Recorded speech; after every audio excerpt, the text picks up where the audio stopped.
Okay, we're going to call this carburetor clean part 2. You can see towards the end of the video that the bike was running okay, and it remained the same for about 2 or 3 days. I started it every now and again to check it was okay, and then I left it for about 4 days, and then attempted to start it again, and it had similar problems that it had originally, running lumpy, running only on choke. What I'm thinking is the float needle in carburetor 2 was a little bit sticky. I'm wondering where that's stuck again. I think I cleaned the carb out quite well, so I doubt it's anything else, but we'll get back in there and have a look.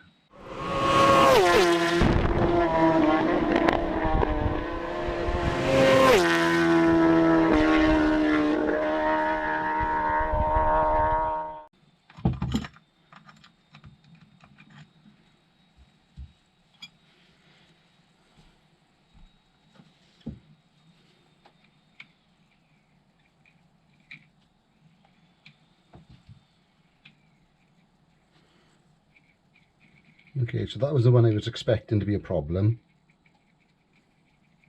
but it seems okay. Let's get the rest off and have a look. So you can see these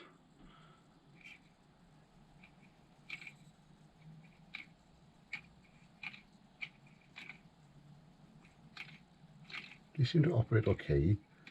That one looks a bit duller in its bounce than the others, if you know what I mean.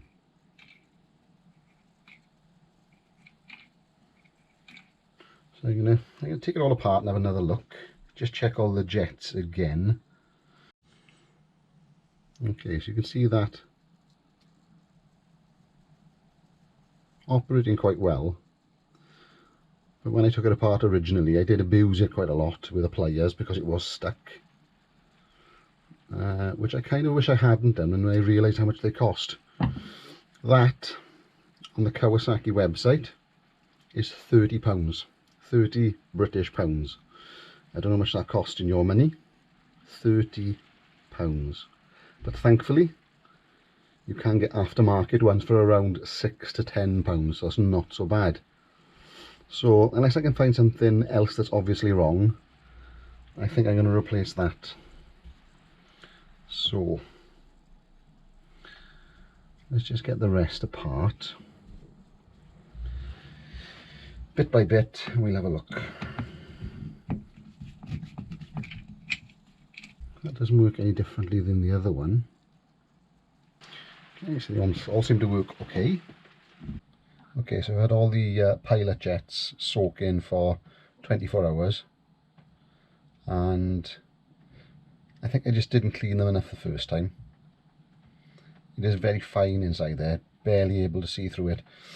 The easiest way I found to clean them was to get, this is speaker wire, and get like 3 strands of speaker wire and just twist them nicely together.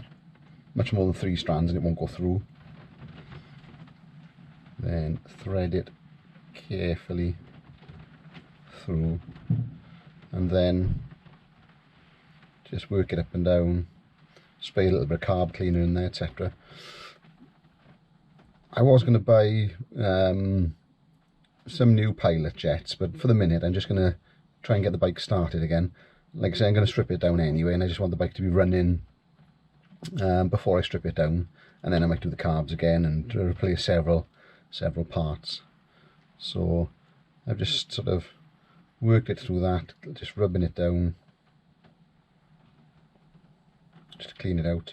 Now I have ordered a couple of cans of compressed air which haven't come yet, but I've managed to get hold of this bicycle pump. Just screw into there, and a couple of little pumps just to blow any debris out.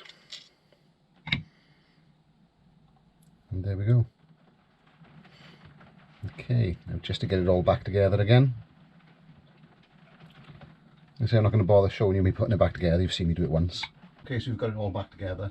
You'll probably notice that I didn't check the floor tights, or just the floor tights. I did check them, and there's a massive indiscrepancy between the manual and what's actually on there at the moment.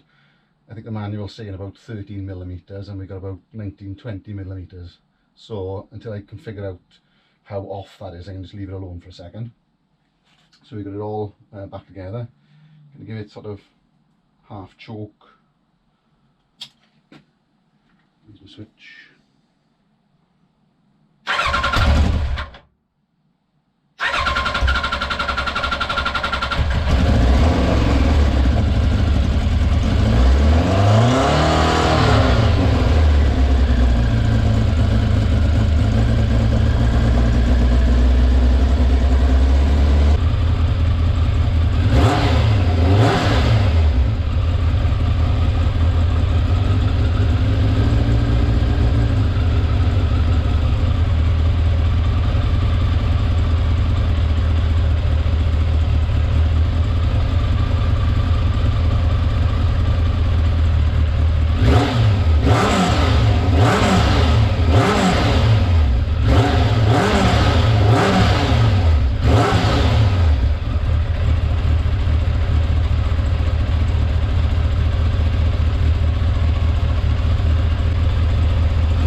Okay, so we can call that done for a minute. So let's hope that's the end of it. So I can now start stripping down the rest of the bike. I will be going through the carbs again, and I will be changing parts just to be on the safe side. Catch you in the next video.